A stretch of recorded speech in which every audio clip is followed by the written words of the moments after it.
6:07 is your time, and here are more photos that viewers sent in from last night's incredible storm.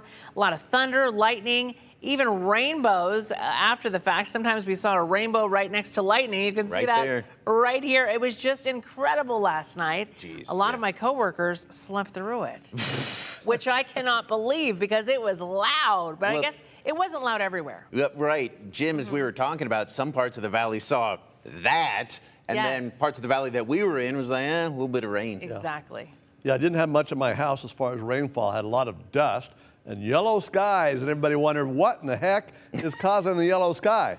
Well, it was the dust in the air combined with the sunset while it was pouring rain in Boise. And that's why we had the rainbow. And lots of lightning causing power outages, the rain flooding streets, shutting down the connector. But it's all much better this morning, much quieter early this morning as the sunset is on the way. Or sunrise is on the way, that is. A few clouds left over here and there, but otherwise dry and 59 degrees. Dropped a couple of degrees in the last few minutes. Southeast wind at 5 miles per hour. And some of the rainfall amounts were amazing. 1.85 inches of rain in just a matter of a couple of hours at Albertson Stadium at Boise State. At Boise Weather Office at Boise National Weather Service office at the airport, 0.92 of an inch of rain, just under an inch.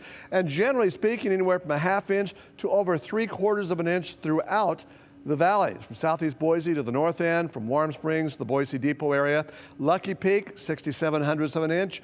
Horseshoe Bend, 0.6 of an inch. So very heavy rainfall with this storm. And it was what we said it would be coming up out of the southeast yesterday evening. Yesterday morning at this time, I told you and showed you the storms lifting northward on our way, and they brought heavy rainfall and winds up over 40 miles per hour in parts of the valley.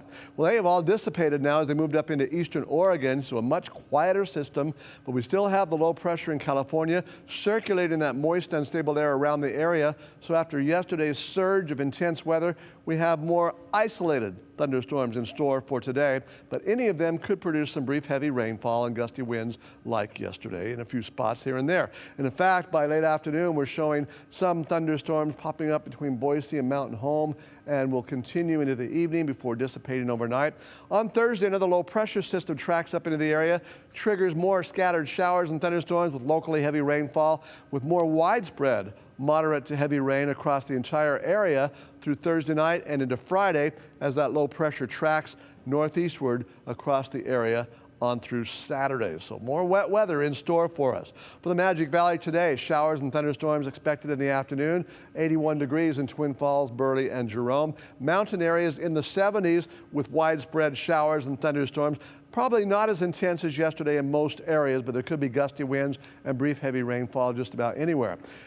Fair to partly cloudy skies throughout much of the day here in the Treasure Valley, but a chance of thunderstorms here and there, more isolated in some spots, especially along the foothills, Mountain Home on up toward Emmett and into Idaho City.